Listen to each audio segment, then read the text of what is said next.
Oke, assalamualaikum warahmatullahi wabarakatuh. Masih bersama Anda Saputra di studio musik Ikatan Forum Persaudaraan. Ya, lagu yang akan saya bawakan yaitu Ikhlas. Lagu ini dibawakan oleh Bunda Rita Sugiarto.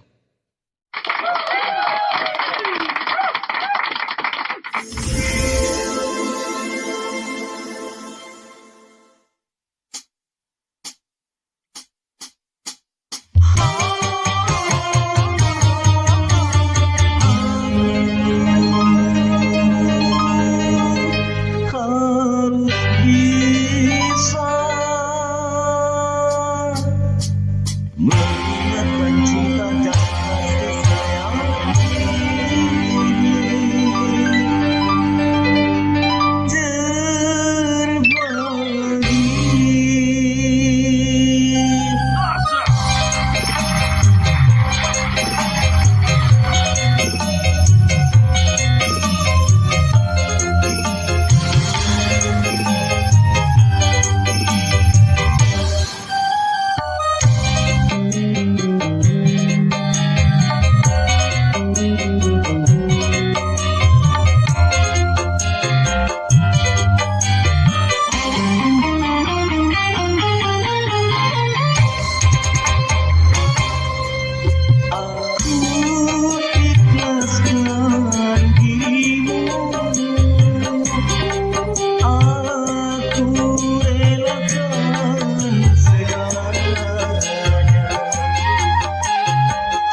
kasih sayang dua, sayang terpecah belah hanya untuk memberi kebebasan kepada dirimu.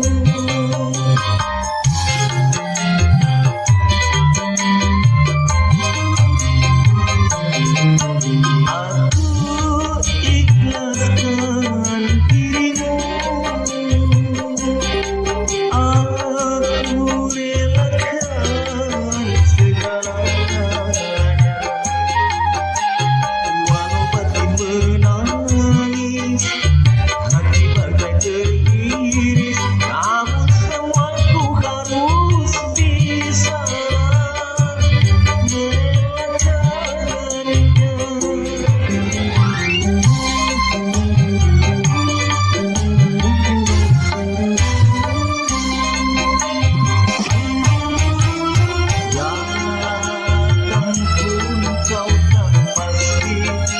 cuma manis janji membesarkan hati.